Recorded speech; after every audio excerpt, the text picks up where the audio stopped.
cofundador y director artístico del Miami New Drama, la compañía residente del Teatro Colony de Miami Beach, y de la compañía venezolana Palo de Agua. Hablamos de Michel Hausman, director, productor y escritor conocido en su país natal por haber llevado a escena grandes musicales como El violinista sobre el tejado, Jesucristo Superestrella y Los Productores.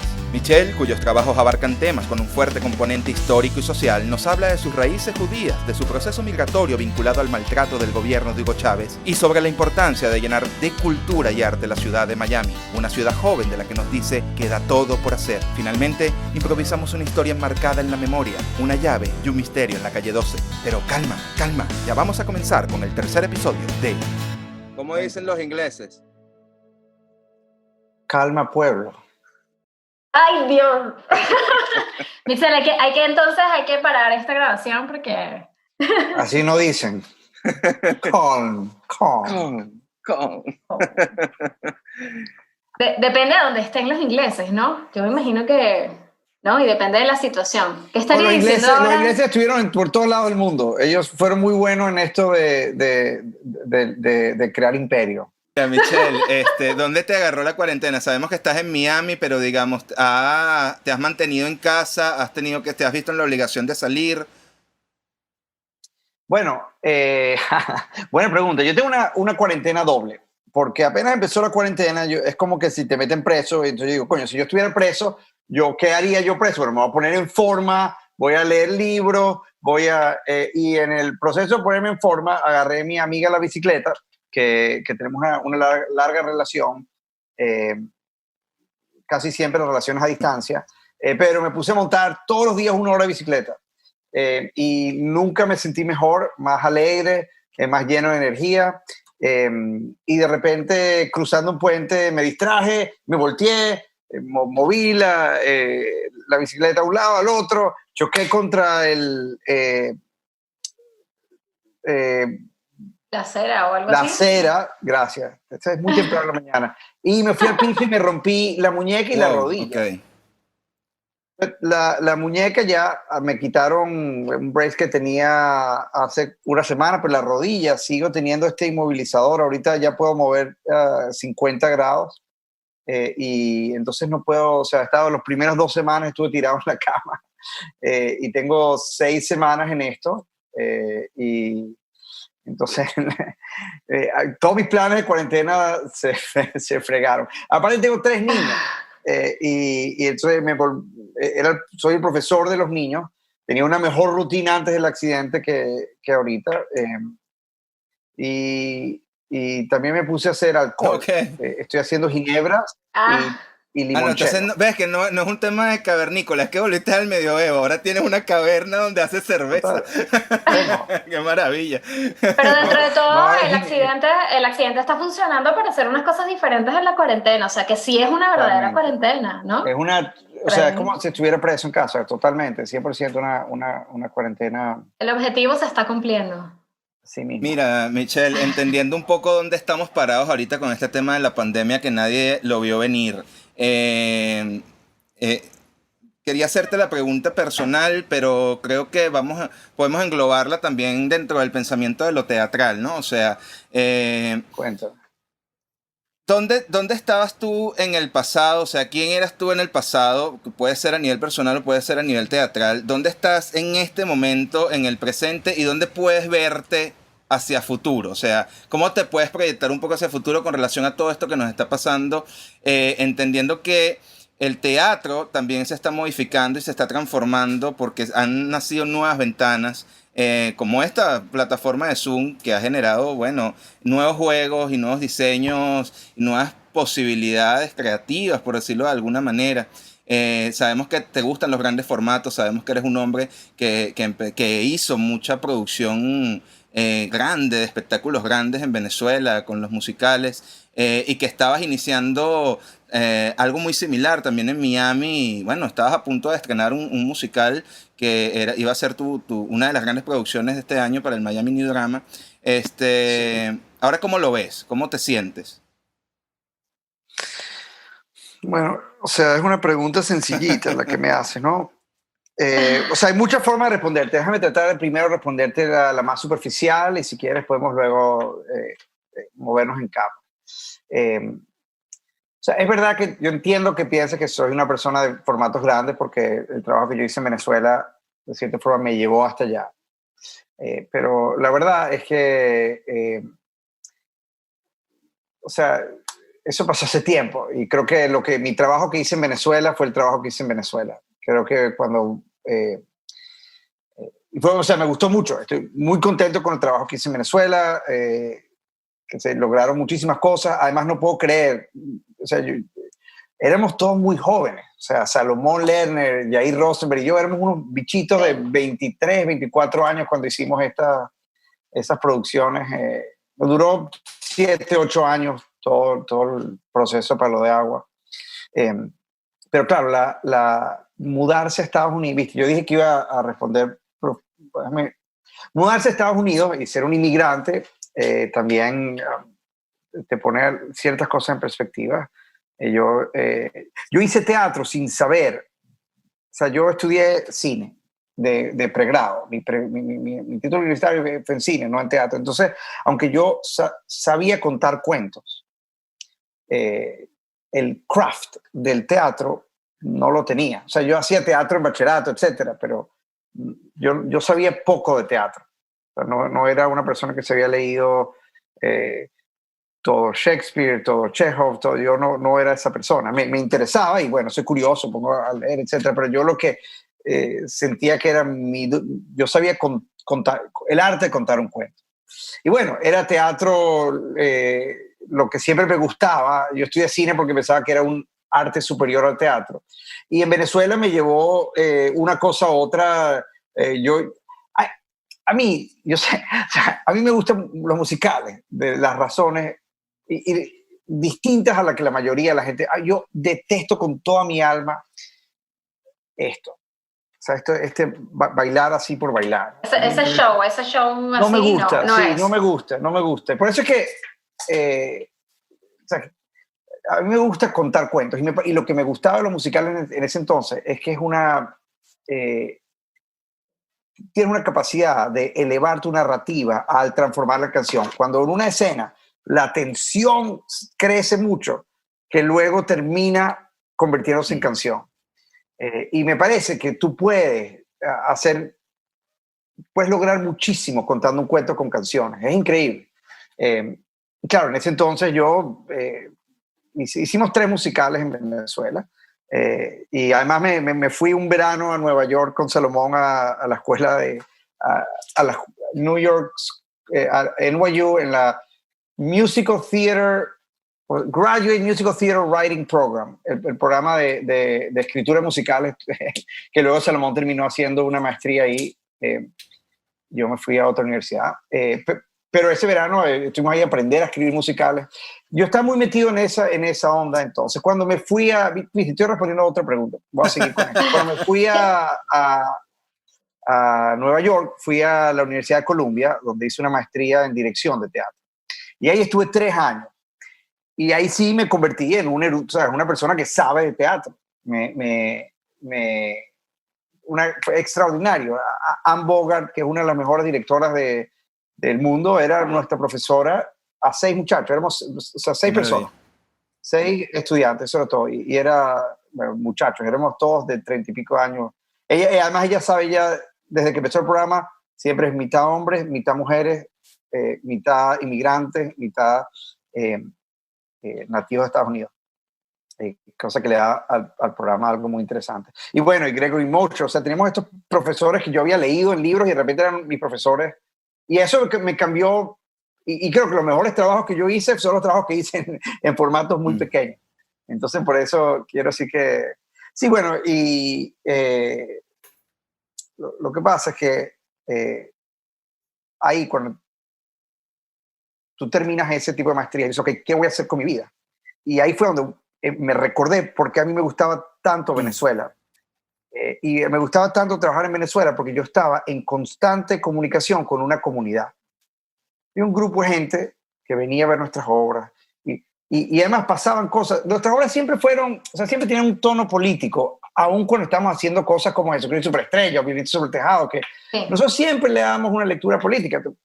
Un ejemplo, Violinista sobre el Tejado termina con Anatevka, que es cuando todo el mundo agarra sus maletas y se va. Sí. Y de repente esa escena, yo sabía, resonó en Venezuela en el año 2005, 2007, 2009, cuando lo hicimos varias veces, de una manera que no resuena en ningún otro lugar, porque todo el mundo estaba ahí, o sus familiares o ellos mismos en un tiempo iban a estar agarrando sus maletas e irse en Jesucristo Superestrella. Nosotros estaban vestidos, o sea, se trata sobre una rebelión civil, ¿no? Entonces, nuestro montaje era muy, o sea, los soldados romanos estaban vestidos de policía, de la Guardia Nacional de Venezuela. Y además había una escena en donde ellos lanzan bombas lacrimógenas y nos lanzaron bombas lacrimógenas en pleno. O sea, te digo que fue muy... Sí, insólito. Bueno, y pasaron muchas cosas. Cuando hicimos actos indecentes, oye, nosotros trajimos a la comunidad pero yo hablo más en inglés últimamente, LGBTQ, exacto, LGBTQ, sí. Y me acuerdo que se escribieron editoriales sobre, o sea, nosotros de verdad tratamos de empujar el tema de derechos igualitarios y el derecho a matrimonio, etc. Y ver eso a mí me había gustado mucho. O sea, esa es la parte que, de toda mi experiencia en Venezuela, que yo sentí que para mí me parece el teatro puede ser una herramienta para el cambio social, pero solamente si uno crea una comunidad donde uno puede tener una conversación con esa comunidad. Entonces, cuando yo termino en Nueva York,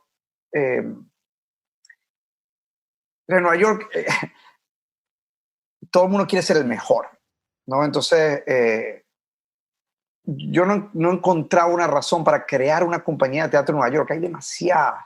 Y además, ser el mejor me interesaba menos que crear una comunidad. Ojo, yo creo que soy bastante bueno. No quiero hablar mal de mí mismo, pero no me interesa tratar de, ¿sabes?, pasarme otros 10 años asistiendo a gente en Broadway para que eventualmente, ¿sabes?, cada uno se tiene que hacer su propio camino. Fui asistente, tuve que volver a, tú sabes, después de tener Palo de Agua y hacer todos estos grandes musicales, volví, asistí a grandes directores y empezar de nuevo. Estar un poco para atrás, ¿no? Pero todo esto te lo digo porque ahí encontré el porqué. Entonces yo sabía que quería hacer teatro con una comunidad y quería utilizar el teatro como un... O sea, yo creo que los artistas hemos perdido el rol en la sociedad que teníamos en otros momentos, especialmente en Estados Unidos, donde el arte y el teatro se ha convertido en algo un poquito que no tiene mordida, como en Europa puede seguir teniendo, etc. Yo creo que ahorita ha cambiado en los últimos años, especialmente por la llegada de Donald Trump, etc. Hay como entendimos, wow, el teatro aquí tiene que hacer algo más, ¿no? Entonces, para mí era importante, sí, crear un lugar de comunidad. Yo sé, ya voy a llegar al punto, pero es que este es el punto de lo que... Nos estás respondiendo a todas las preguntas que te teníamos. Está increíble. Sigue, por favor. Increíble, sí, no, sí. Pero es que la pregunta, es que todo así, ¿qué es lo que cambia? Yo sé cuál es la pregunta grande, y perdón que tengo que hacer todo esto. No, para nada, sigue, continúa. Pero la respuesta va a llegar, la respuesta va a llegar. O sea, Miami, yo sé, ¿dónde voy a empezar? Miami es una ciudad de inmigrantes, una ciudad de exiliados principalmente. Todo el mundo que se escapa por algún lado se va a Miami, que era un poquito lo que estaba pasando en Nueva York hace 150 años. Miami se convirtió en el Ellis Island. Entonces, mucha gente mira Miami con asquito. Y yo lo entiendo, yo era uno de ellos. Viviendo en Nueva York, yo pensaba que Nueva York era la mejor ciudad del mundo, porque yo me voy a ir a una ciudad tan tierruda como Miami. Nueva York es la mejor ciudad del mundo y yo no hice nada para que Nueva York sea la mejor ciudad del mundo. Miami es una ciudad joven, una ciudad que se está encontrando todavía, donde uno tiene el chance de ayudar a crear la nueva metrópolis del siglo XXI. Y es una de las ciudades que más está creciendo. Y es una ciudad que decidió crecer con cultura.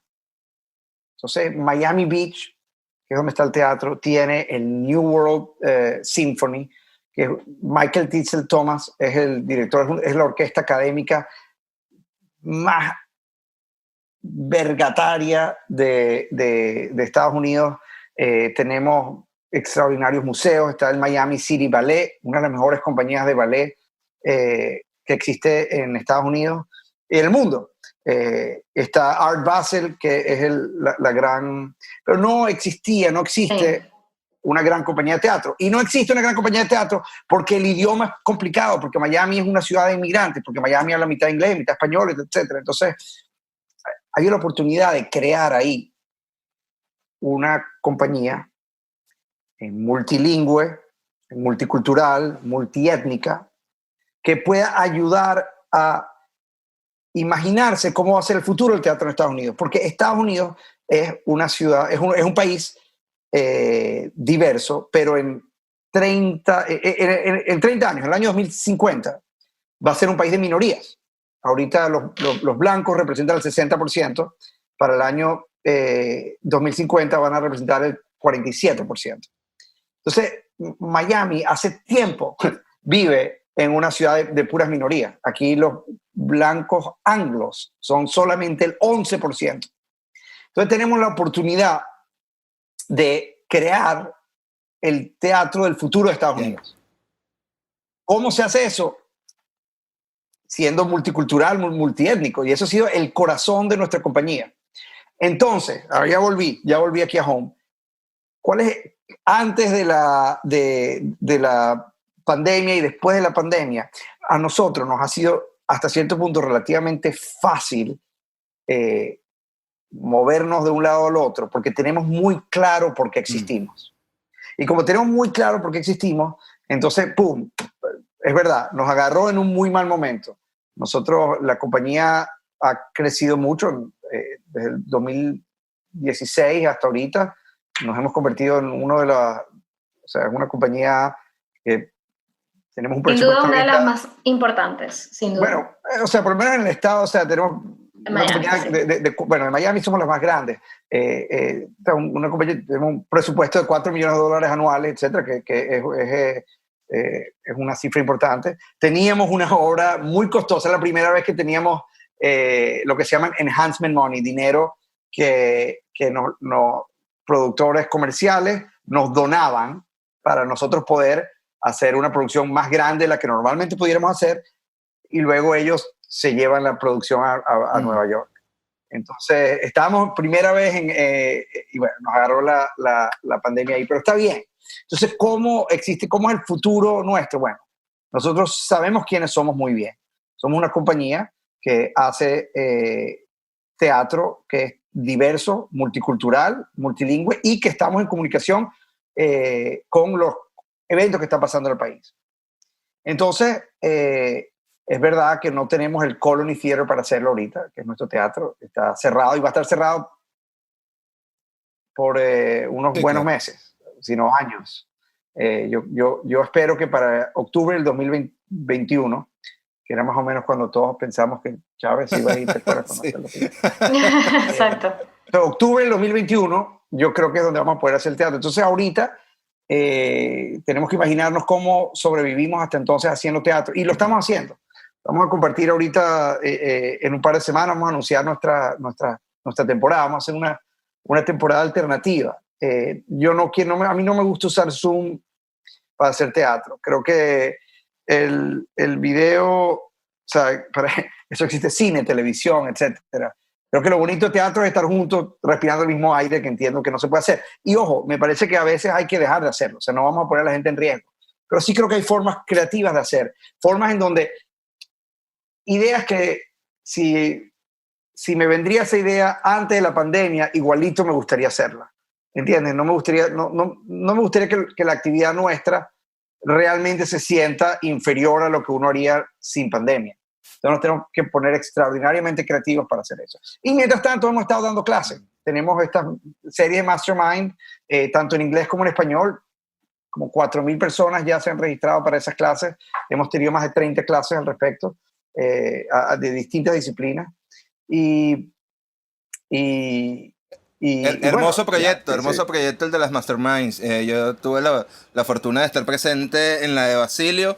Bueno, también porque como he estado abocado todas estas semanas a otras cosas, dije, bueno, voy a tomar la oportunidad de ver esta Mastermind de Basilio. Y la forma como está organizado y como está planteado me ha gustado mucho, la verdad que sí. Sobre todo porque nosotros también estamos generando espacios educativos con Esquena. Acabamos de iniciar un taller esta es la cuarta semana, hemos entrado en la cuarta semana y ha sido una experiencia hermosa. Por eso también un poco la pregunta iba dirigida con esta intención de ver si una plataforma tecnológica podía ser tan cercana como el encuentro de un espectador en un teatro.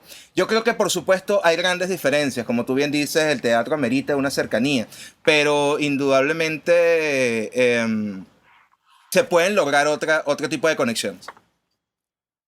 Sí, y por eso es que, por ejemplo, nosotros decimos dedicarnos a dar clases, porque tú puedes dar clases en presenciales o en Zoom y cambia poquito, ¿verdad? O sea, es una de las actividades que uno puede hacer en Zoom que no le quitas valor como si la tuvieras presencialmente. Por eso es que decidimos enseguida que esa es la manera de hacerlo. Y te digo, mira nuestros archivos. Nuestros archivos tienen, o sea, tenemos ganadores de Tony, o sea, hay una extraordinaria grupo de gente que ha participado.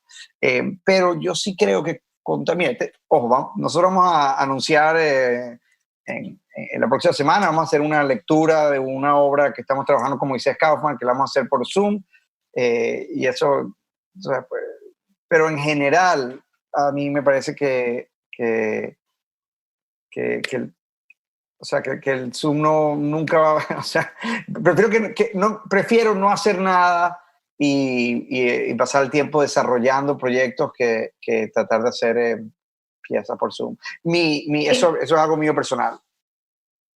Sí, y bueno, más allá de la virtualidad, además creo que has dicho unos puntos, o sea, súper importantes en lo que se refiere a tu trabajo, ¿no? Comenzaste hablando de la importancia de la historia, del contar una historia, que más allá de todas estas tecnologías que estamos utilizando, o más allá del formato, ¿no? Que empezaste queriendo hacer cine, terminaste haciendo teatro, terminaste haciendo musicales y luego cambiando, ¿no? Todo esto, y ahora además eres un gran gestor cultural, porque tienes un objetivo muy claro a nivel cultural. Entonces, esto de contar historias que además ya se veía en esos musicales que justo mencionabas, pero es que no eran solo musicales, son musicales como El violinista sobre el tejado, para la gente que no lo sabe, o Jesucristo Superestrella, que tienen un componente histórico y social muy fuerte. O sea, yo creo que eso es una característica tuya. Y luego hiciste The Golem of Havana. Que lo escribí yo, o sea, con Salomón Lerner. Sí. Que además es una historia muy tuya, ¿no? Es una historia en la que te identificas mucho, es una historia de tu mamá y de tu abuela, ¿no? Exactamente. ¿Qué tan importante para ti son todos estos temas que implican en tu ADN, ¿no? Como artista y creador. O sea, a mí me parece que si tú vas a hacer una obra de teatro, tú estás haciendo una investigación artística sobre algo. A mí si algo no tiene una investigación artística, no vale la pena todo el trabajo que hay que hacer para montarlo. Y en ese entonces, para Golem of Havana, mi investigación artística era la siguiente. Mi abuela murió el año pasado a los 100 años. Era sobreviviente del Holocausto. Ella sobrevivió a Auschwitz y siempre fue una persona muy... ella desconfiaba de absolutamente todo el mundo. Y fue muy complicado ser la hija de ella, ser la hija de un sobreviviente, ¿no? Porque, claro, ella quedó completamente traumatizada, pero sobre todo ella desconfiaba mucho de la gente. Entonces, y desconfiaba porque ella vivía en este pequeño pueblo, botado en Hungría, donde tal vez no te hubieras enterado que la guerra ocurrió, pero los vecinos llamaron a la SS y la SS vino y se llevó a todos los judíos del pueblo. Entonces, la investigación que yo quería hacer era imaginarme qué hubiera pasado qué hechos hubiera necesitado pasar para que de cierta forma salvar a mi abuela. La creación del golem. Entonces, claro, y salvar a mi mamá. Entonces, lo que a mí se me ocurrió fue Y empecé, porque yo empecé a escribirlo y esta historia pasaba en Venezuela y luego tuve que cambiar a que pase en Cuba para que dramáticamente me funcione mejor. Yo pensé, ¿qué hubiera pasado si viene un guerrillero herido que tienen que esconder en mi mamá y mi abuela en su casa? O sea, mi abuela, o sea, si se ven ante la decisión de esconder o no a un guerrillero herido. Y, es maravilloso. Y si tú tienes que esconder a un guerrillero herido, te estás poniendo en peligro a ti y a tu familia, porque te puede matar a todo el mundo por hacer eso. Claro. Pero al no querer esconderlo, es una sentencia de muerte para el guerrillero. Entonces, bueno, decidí por esas razones pasarlo a Cuba, porque los guerrilleros en Cuba ganaron, y eso también tenía un cambio dramático al final de la pieza. Entonces, exacto, como, o sea, mi abuela que dice, qué bolas, a mí me traicionaron, y tú de verdad esconderías a alguien, aunque esconder a esa persona es poner en riesgo a tu hija. Entonces, eso es más o menos lo que yo quería explorar. Y la verdad es que, tú sabes, mi abuela no la trato como una héroe, la trato como persona que toma buenas y malas decisiones. Ser humano, claro. ¿No? Sí, y porque hay que entender, o sea, eso era lo que esa era mi búsqueda. Y de ahí no he vuelto a escribir a otro musical. Pero yo creo, Michelle, pero es que te pasa también a nivel escénico, lo mismo que comentabas con Jesucristo Superestrella, ¿no? O con el violinista sobre tejado, que tenía algunas imágenes, ¿no? Que te recordaban a Venezuela. En este caso estás hablando del Holocausto, de unas personas sobrevivientes del Holocausto que van a Cuba, y en Cuba también está pasando ciertas circunstancias, viven en medio de una dictadura. Es decir, para ti pareciera que esa tragedia humana es de lo que hay que hablar, y te lo pregunto también, ahora estamos en medio de una pandemia, ¿no? O sea, ¿qué nos está pasando a todos? Porque el Holocausto de repente no lo vivimos todos, o las dictaduras, no todas las generaciones han llegado a vivir una dictadura, pero estamos viviendo todos algo, ¿no? Y yo no sé si esto también es como parte de esa, no sé si te atrapa ese drama, esa tragedia, que bueno, que somos nosotros mismos, ¿no? O sea, la pandemia, yo creo que se van a escribir grandes cosas de la pandemia. Creo que estamos en mitad de... O sea, creo que por eso para mí, aunque estaba escribiendo sobre Venezuela, lo escribí en Cuba, porque es un poquito más fácil escribir a distancia.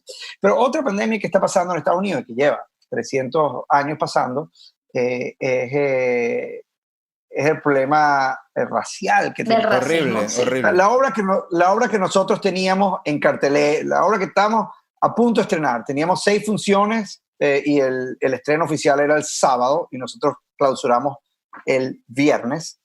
Se llama A Wonderful World, que es sobre la vida y la música de Louis Armstrong.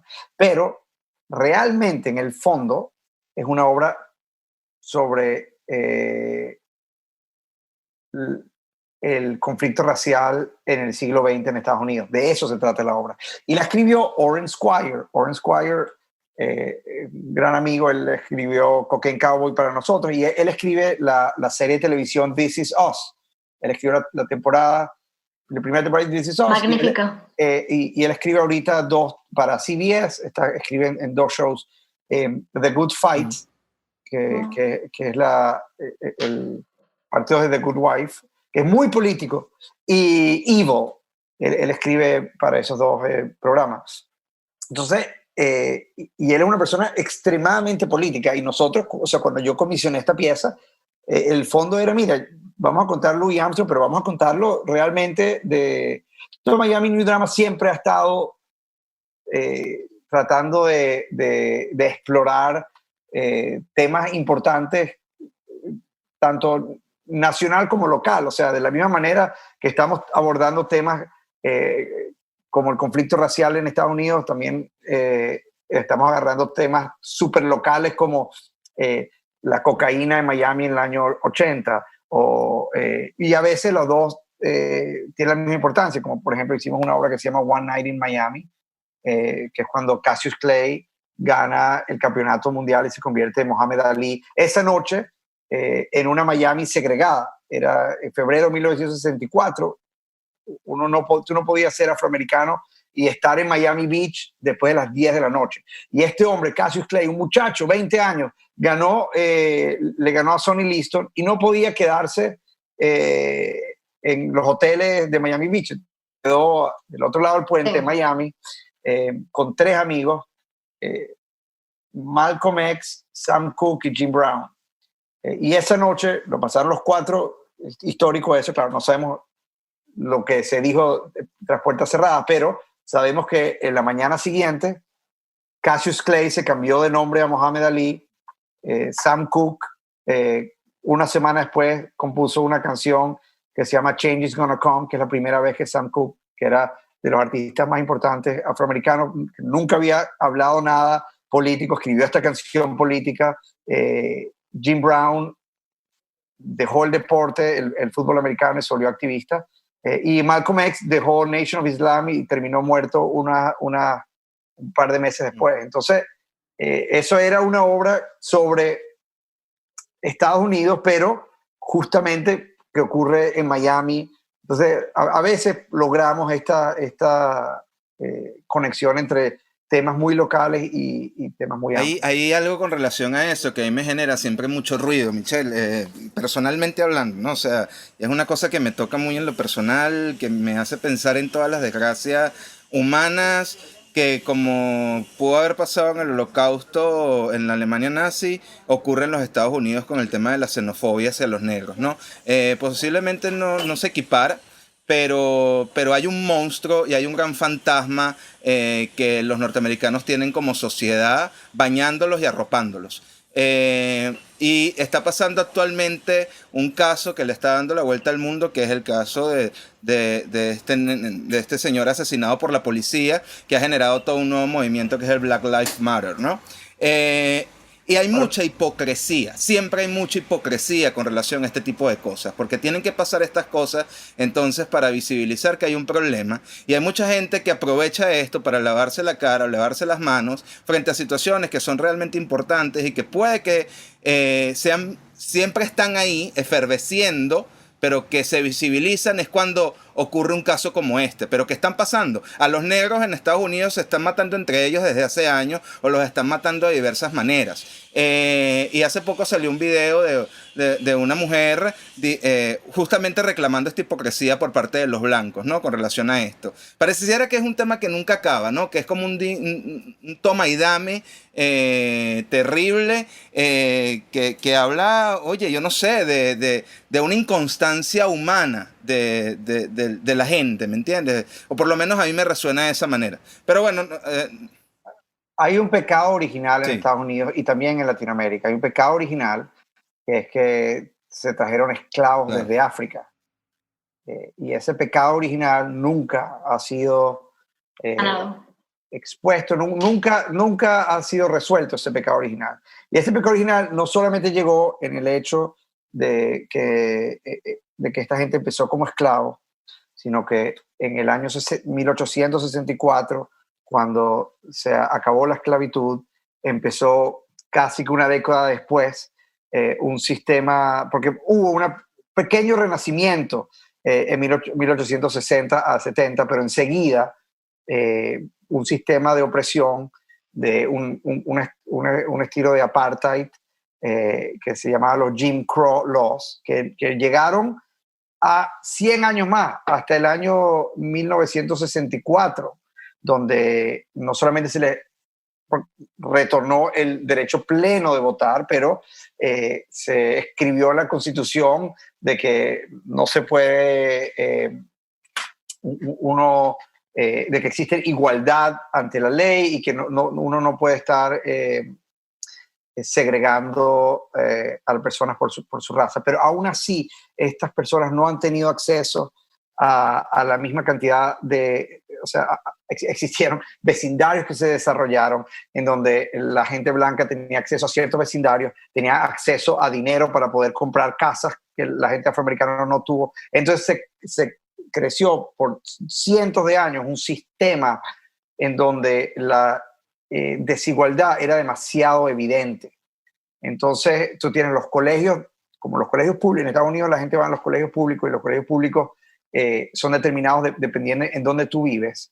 Entonces los colegios públicos de la gente de los vecindarios blancos tenían los mejores profesores, más recursos, etcétera. Los colegios públicos donde la gente afroamericana va tienen menos recursos, menos dinero, peores profesores. Entonces se vuelve un ciclo de violencia, donde esos estudiantes no tienen las posibilidades de acceso a la clase media como lo tienen los vecindarios blancos. Pero la verdad es que esto no es solamente un tema americano. Nosotros en Venezuela tenemos una fantasía sobre realmente quiénes somos. Y además, y lo peor del caso es que el chavismo sacó a la luz ciertas verdades que nosotros rechazamos simplemente porque vino desde el chavismo. Y ojo, yo no voy a defender el chavismo es lo peor que le ha pasado a Venezuela, destruyó a Venezuela, nunca me gustó Chávez, el autoritarismo es una porquería. Pero también lo que creo es que porque la gente asocia a Chávez con la izquierda o todos estos malos gobernantes de la izquierda que hubo en Latinoamérica, muchos de los valores importantes de la izquierda, que han sido los valores de la igualdad, de la igualdad ante la justicia, etcétera, han sido rechazados porque Venezuela ahorita uno se cree que uno es de derecha porque uno es en contra de Chávez, mientras que Chávez, al igual que Trump, al igual que Bolsonaro, al igual que AMLO, son autoritarios. Entonces la pelea no es de derecha a izquierda, pelea de democracia y autoritarismo. Entonces, cuando Venezuela es un país clasista, o sea, aquí la gente, o sea, Venezuela, diría, ¿cómo o sea, existe clases sociales completamente aparte, en donde la vida de una persona rica vale mucho más que la vida de una persona pobre. Y las personas pobres en Venezuela, o sea, yo me acuerdo en el colegio, la gente, cómo trataba, o sea, eran transparentes, la gente que limpiaba, la gente que, toda esta gente eran transparentes en Venezuela, invisibles, no se veían. Y yo creo que ese pecado original que lo tiene Estados Unidos, Venezuela lo tiene también. Y porque no lo supimos manejar, porque no supimos ayudar a crear más clase media, es que nos cayó la maldición de Chávez. Y si esta gente se va a ir en algún momento y nosotros no vamos a enfrentar que tenemos un problema de igualdad importante, nos va a volver a venir un gobierno así y nos va a volver a destruir. Sí, absolutamente de acuerdo. Michel, todos estos temas que estás planteando y que, bueno, forman parte del mismo trabajo que tú estás haciendo, ¿no? Está muy intrínseco. ¿Cómo está siendo la receptividad en Miami de este tipo de temas? Porque sabemos que en Miami hay mucho, bueno, tú mismo decías que estás tratando de fomentar la cultura, estás tratando de fomentar una intelectualidad, que la gente vaya al teatro a ver cosas bueno, que te generen una reflexión, en comparación con muchas cosas que son muy nuevas en Miami, que de repente hay un teatro muy comercial o de repente hay entretenimiento. ¿Cuál es la receptividad? ¿Cómo es ese público que va a ver este tipo de obras en el Colony? Bueno, o sea, la razón de la que hemos crecido nosotros, de la manera que hemos crecido, es porque tenemos una resonancia importante en la audiencia. Muchas de las cosas que nosotros hacemos son controversiales. O sea, hay gente que se para y grita y se va. O sea, nosotros... ¿Te ha pasado, sí? Uf, nos ha pasado muchísimo. ¿Cómo qué? Bueno, en Cocaine Cowboys, por ejemplo, al final teníamos una... más o menos la tesis de esa obra, que a Estados Unidos le encanta el antihéroe. Y que, entonces, me gustan las películas como Scarface, como Breaking Bad, entonces, y en un momento dice, y aquí, o sea, Estados Unidos premia a la gente, a los villanos. Entonces, de la tramoya caen todos estos retratos de villanos, y está Bonnie and Clyde, tipo de Scarface, Bugsy Malone, Al Capone, Donald Trump. Entonces la gente, muchos conservadores se molestaron muchísimo y me gritaron en mitad del escenario cuando salía la foto de Donald Trump con estos otros tipos. Y así muchísimo. O sea, nos metemos muchísimo con la fiscal del condado de Miami-Dade County. Era un personaje que la tratábamos malísimo a la mujer, que la verdad es que ha sido una pésima fiscal, donde nunca ha habido, o sea, nunca ha acusado a un policía, o sea, nunca ha llevado a juicio a un policía en sus 27 años de carrera, cuando aquí la policía ha hecho desastres. Entonces la gente reaccionaba mucho a eso. Claro. Esto es un público interesante. O sea, la gente tiene una idea errónea de Venezuela, de Miami, Venezuela casi, porque también, o sea, Miami, la gente es como pequeña república por todos lados. Los venezolanos decidieron vivir todos en Doral, y eso es Sí. una ciudad en sí misma. Entonces mucha gente cuando piensa en Miami piensa exclusivamente en Doral o en Weston, pero Miami es una ciudad que también tiene la capacidad de ser muy sofisticada y tiene la capacidad de ser intelectualmente interesante. Aquí hay el festival de poesía más grande de Estados Unidos, ocurre en Miami. O sea, hay muchas cosas que la gente no sabe, ¿no? Michelle, un poco uniendo tus ideas que de alguna forma han sido muy contundentes realmente, o sea, con una visión muy política como lo explicaba Patricia, a mí me hace mucho, me resuena mucho el hecho del teatro educativo y de la forma como el teatro puede dialogar y conversar con gente para ser más visibilizada, ¿me entiendes? Para entender que además cuáles son sus propósitos o cuáles son sus propios caminos también, entender que no deberías estar al margen y si estás al margen también poder construir en base a esos márgenes. Pensando un poco en la situación venezolana, ahora que estás viviendo esta situación en Miami, donde además estás proyectando a futuro cosas que son importantes y que son además abocadas a generar nueva cultura y a generar nuevos espacios, a generar nuevos públicos, nuevos espectadores. Si lo enfocamos en Venezuela o hacemos el ejercicio mental de enfocarlo a Venezuela, ¿cómo se construye un país como Venezuela a través de lo teatral? ¿O cuáles serían los inicios de ese camino, ese primer ladrillo para iniciar con un viaje que va a ser realmente bastante lento y pesado, pero que no es imposible? Bueno, no sé si ustedes saben, pero hace 10 años nosotros creamos una escuela La Escuela de Teatro en Musical de Petare, Petare, bellísimo proyecto. escuela musical de Claro, Petare. sí, sí. Ese está cumpliendo 10 años. Nosotros lo fundamos, ese fue el mismo año que empezamos, fue el año que yo me fui de Venezuela y dejamos como directora a Viana Rodríguez, que por 10 años hizo un trabajo extraordinario dirigiendo la escuela. Me la robé hace un año y se convirtió en nuestra directora de educación en Miami New Drama. Eh, pero creo que ese trabajo que se logró en la escuela fue extraordinario. Realmente uno ve cómo la vida de muchachos cambian dramáticamente, cómo la empatía se genera. El teatro es el arte de la empatía. O sea, uno siempre tiene que imaginarse, siempre tiene que ponerse en la posición de otros. Y eso desarrolla la empatía y desarrolla la comunidad. Y estamos todos juntos haciendo algo. No un poquito como las orquestas. Uno trabaja en equipo para lograr algo. Se desarrollan demasiadas cualidades. Yo creo que el teatro, en primer lugar, si podemos replicar ejercicios como la Escuela de Teatro Musical de Petare,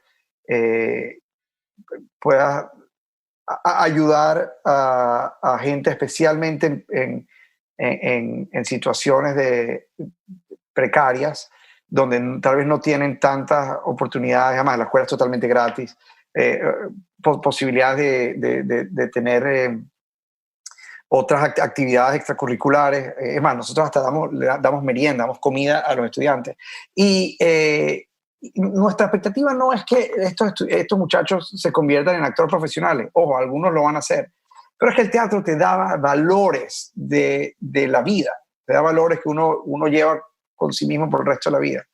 Creo que en políticas macroculturales, que es otra manera, creo que necesitamos fomentar la creación de compañías. O sea, parte del problema es que Venezuela es muy centralizada y creo que hay que ayudar a crear compañías de teatro en las otras urbes de Venezuela y creo que hay que empujar. A mí me parece que el gobierno debería ayudar a subsidiar las compañías de teatro, pero siempre y cuando las compañías de teatro entonces hagan un trabajo de de meterse dentro de las zonas más populares o traer autobuses de las zonas más populares a ver el trabajo. O sea, parte del problema es que en Venezuela el teatro es de la élite para la élite. Y una de las cosas que nos gustaba de cuando hacíamos trabajo en el aula magna es que las entradas más caras costaban carísimo y las entradas más baratas costaban baratísimo, a propósito. Y nosotros traíamos a Jesucristo Superestrella, violinista, el sector C, que nunca traímos, o sea, porque el trasnocho era sector A veces sector B. Y nosotros, haciendo estos grandes musicales, podíamos traer ABC. Más allá de eso, no. Pero creo que eso era muy importante, porque uno se le olvida que el teatro es... Y una de mis experiencias más bonitas en Venezuela fue cuando le regalamos una función de Violinistas sobre el Tejado a los bomberos y policías de Sucre. Eso lo hicimos con Carlos Ocariz. Y su familia, y los familiares. Y te digo, esos son sectores que no tienen acceso a ver teatro. Y cómo, o sea, fue una experiencia tan extraordinaria. El público, imagínate, un cuento sobre unos judíos en Anatevka hace 120 años. Se sentía, la gente respondió exactamente y con más entusiasmo que la gente del sector A o sector B. Mira. Yo creo que eso es muy importante.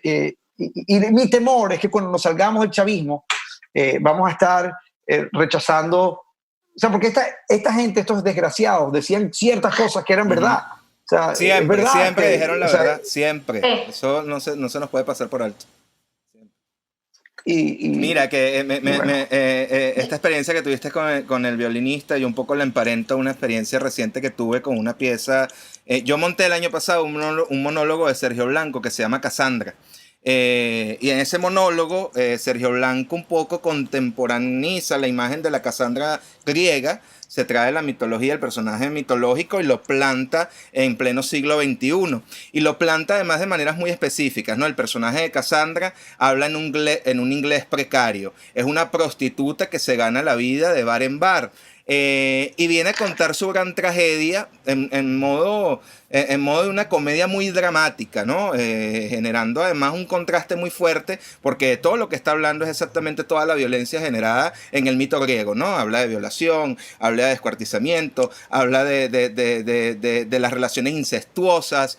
Sí, incesto, sí, exactamente. Los griegos son incesto y también padres matando a su hijo y hijos matando a su padre. Entonces, esta relación de Cassandra con su imaginario es un poco la relación que se plantea y además que se vive en las Troyas contemporáneas, porque nosotros tenemos Troyas contemporáneas que pueden ser vistas como nuestras barriadas. Y yo llevé este monólogo a la comunidad de La Dolorita en Petare.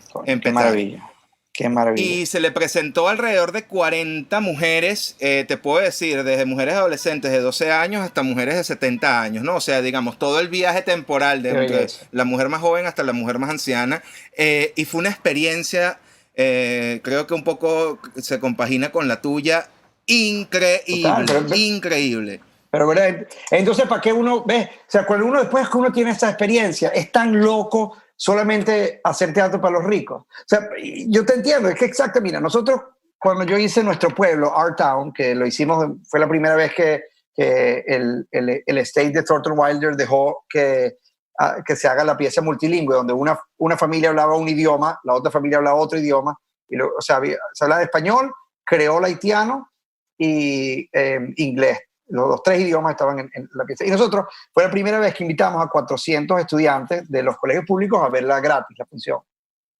Fue tan increíble esa experiencia que de ahí yo dije, pero esto, o sea, entonces de ahí cambiamos completamente el norte y estamos trayendo, todos los años traemos 8.000 estudiantes de los colegios públicos, especialmente los colegios públicos con menos recursos, a ver la obra y creamos una pieza. Por cierto, la primera que hicimos fue Antígone, de Sófocles, una versión hermosa, o sea, una traducción hermosa más bien, porque exactamente o sea, no tratamos de cambiar el momento, el espacio, etc. Y luego, no sé cómo se dice en español, esta obra de Bertolt Brecht, Caucasian Chalk Circle. El círculo de tiza tiziano. Círculo de tiza. Exacto.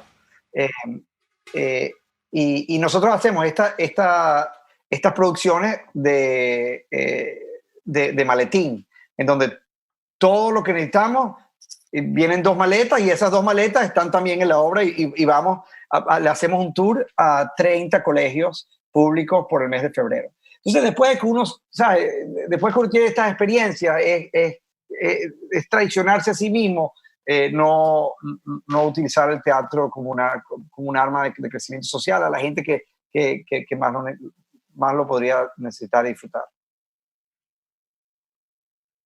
Bueno, Michelle, o sea, todo lo que dices yo creo que además eso nos afecta a todos, ¿no? O sea, porque hablamos mucho de Venezuela, hablamos mucho de Estados Unidos, pero son cosas que también están pasando en Europa en diferentes escalas. Aquí, por ejemplo, hay mucho, el teatro es muy subsidiado, es muy querido, hay mucho público de teatro y hay muchísima competencia, pero a veces esas obras que son subsidiadas realmente no son sociales o no tocan temas que como tú mismo decías, incluso al principio, afectan directamente a las comunidades, ¿no? A la comunidad, a la persona de a pie. Y creo que para todo el que nos esté escuchando, eso que estás comentando es Mira, súper Michelle, valioso. tuviste la fortuna de dirigir la última obra escrita en vida de Isaac Chocron, Los Navegados. Chocron tenía dentro de su pensamiento teatral y humano la figura de la familia elegida, que es una figura muy hermosa realmente dentro de nuestra dramaturgia y de nuestro pensamiento escénico venezolano. ¿Cómo ha funcionado en ti esa arquitectura humana? ¿Tienes tu propia familia elegida? ¿Consideras el teatro, todo ente teatral, una familia elegida? ¿Cómo lo ves? O sea, tú mencionas a Isaac, no sé si tú sabes, pero Isaac fue de las personas más, o sea, más cercanas en mi tiempo. O sea, Isaac era mi padre, él se llamaba, él era mi padre artístico. Isaac, yo iba por muchísimos años, todas las semanas, a comer con Isaac. El mundo de Isaac fue el mundo mío. O sea, más, Isaac me regaló un cumpleaños, me regaló Los Navegados. Otro cumpleaños me regaló una, que lo tengo abajo, que por cierto, ahorita la gente se ofende cuando lo tengo en mi sala, un hermoso cuadro de Marisol Escobar, que es un retrato de Woody Allen. Entonces, hecho con madera.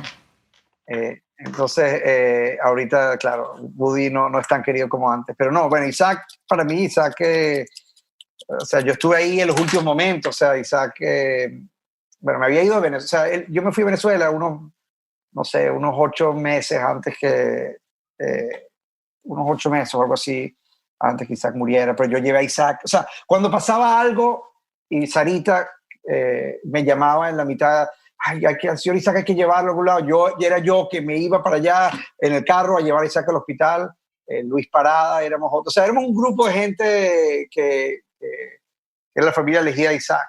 Así que yo adoro a Isaac.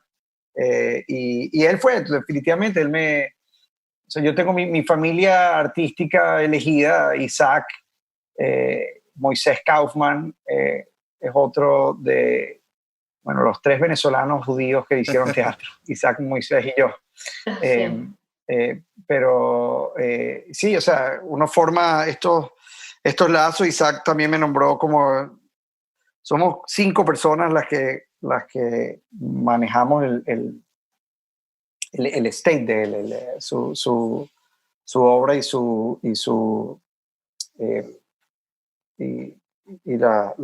las tierras que tenía, etcétera, su herencia. Javier Vidal también es uno de ellos. Además, creo que Javier ahorita preside la Fundación Isaac Chocron. Y Javier es otro persona que yo amo y adoro. O sea, lo bonito del teatro es uno hace estas amistades. O sea, yo tengo esta relación con Javier de décadas. Y sí, y la familia elegida, eso es verdad. O sea, la familia elegida es casi siempre más agradable que la sanguínea. Suele pasar. Bueno, no te vamos a preguntar sobre eso. No, Sino no, ya, eso lo dejamos para el backstage, la parte de cotilleo no, yo familiar. estoy muy afortunado, tengo una gran familia. No quiero que piensen lo contrario. Miren, bueno, para finalizar nos entrompamos en este juego de las 3 rondas para construir una historia, a ver cómo nos va. Plomo. Y además hemos tocado temas bastante interesantes. Yo quiero ver hacia dónde va a ir esta historia hoy. Bueno, arranca Vamos. Patricia.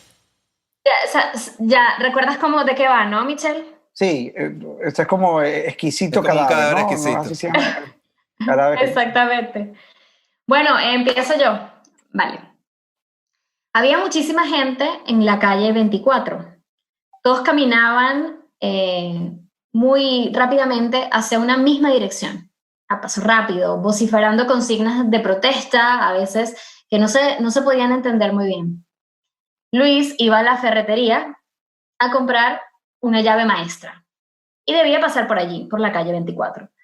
Aún no estaba muy cerca de su meta, de la ferretería, y desde donde estaba le quedaba mucho recorrido. Así que se paró muy desconcertado y seguía viendo a la gente pasar sin saber qué sucedía.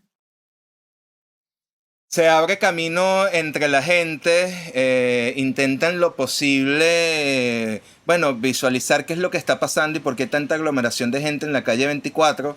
No entiende muy bien qué es lo que está pasando porque, bueno, en su mente él lo que ha visualizado es que tiene que conseguir la llave maestra y dirigirse hasta la calle 12, donde está la ferretería, para comprarla. Pero bueno, este montón de gente aglomerada en la calle 24 le genera demasiada suspicacia, se asoma, ve que hay demasiada gente aglomerada, intenta pasar y se encuentra con un policía que lo empuja y le dice, tú no puedes pasar por acá. En ese momento lo empuja, lo echa hacia atrás y se cae al piso. ¿Cómo se llama? Recuerda el nombre. Juan. Luis. Luis. Ajá. Luis. Yo decía que aquí había una... Luis se cae al piso y al ver toda esta cantidad de gente pasar, reconoce una cara. Entre la multitud hay una persona que reconoce y piensa que ve un fantasma, porque esa persona era su enamorada cuando él tenía 12 años. Una niña que desapareció del colegio un día. Supuestamente su papá se metió en ciertos problemas y desapareció. Y ahorita Luis tiene 32 años y siempre ha pensado en esa niña que se llamaba Francesca desde los 12 años y la vio ahí caminando. Está casi seguro que es ella. Se levanta. ¡Francesca! Pero ella no responde. ¡Francesca, Francesca! A todas estas, Luis, un poco aturdido por lo que le ha hecho el policía sigue allí y lo detiene. Él se siente prácticamente sin posibilidad de moverse. Pero lo raro de todo esto es que aunque la multitud avanza, de hecho algunos han empezado a correr, la situación se vuelve como más acelerada, Francesca está ahí de pie, se detuvo, pero no responde a su llamado. Luis Juan, observando a Francesca a la distancia, ve al policía, lo omite, decide ignorarlo por completo. De repente el bullicio de la manifestación también desaparece y se ve obligado a avanzar hacia donde está Francesca. En el camino hacia Francesca, la niña empieza a darle la espalda y él se ve yendo detrás de Francesca, que lo va guiando por un callejón que hace curva hacia la manifestación. En el camino, en el callejón, observa un letrero que dice calle 12B. Por alguna razón esto le recuerda no solamente la edad de Francesca, que tenía 12 años cuando murió, sino un número que era el número que definía la casa de Francesca, la casa B. Dirigiéndose hacia la calle 12B, siguiendo a Francesca en el camino, observa que un ave pasa por sobre su cabeza y al voltear la mirada hacia arriba, Francesca desaparece. No está por ningún lado, ni a la derecha ni a la izquierda. Corre, se trata de subir una escalera de esas que estaban al lado de la pared para ver si la veía y no estaba. Francesca había desaparecido. No sabía si había estado ahí del todo. Si realmente fue una traición de la mente, pero es que era tan real que cómo es posible. Entonces, mira la llave y decide tirarla al piso. Y se une a la manifestación, porque él también está buscando algo que no está seguro. En ese momento despierta los ojos, despierta y abre los ojos. Sigue en el suelo y el policía sigue allí. Le sangra la cabeza, se toca y sigue muy aturdido y piensa en Francesca y dice, ¿dónde está? La acabo de ver. Y mira hacia la derecha y ve que todas sus cosas se han caído cuando el policía lo ha empujado. Y allí está la llave, justo la que iba a buscar, justo en la que estaba pensando cuando acaba de ver a Francesca. agarra la llave, sale corriendo, no le queda otra alternativa, no entiende qué es lo que está pasando, porque de repente la imagen de Francesca llega a su cabeza.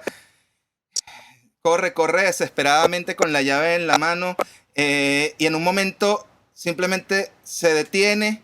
Un carro lo hace detener porque casi que lo va a atropellar.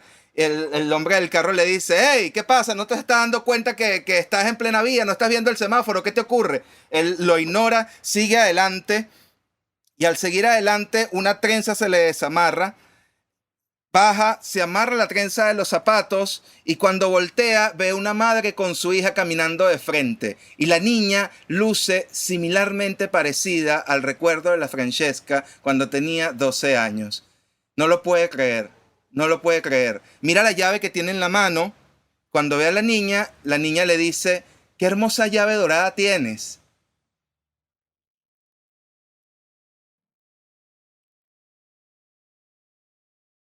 Luis se quedó sin habla, le dice gracias, no sé bien qué tengo que abrir con esto. Y la niña lo mira y mira a su mamá y lo mira de vuelta a él y le dice, ¿tú sabes? No sé. Tú sabes. Y empieza a caminar y Luis se queda confundido, paralizado, le duele la cabeza, duda sobre si estas imágenes acaban de pasar de verdad o no, pero se voltea y ahí están ellos caminándose. Entonces se pregunta, ¿las sigo a ellas?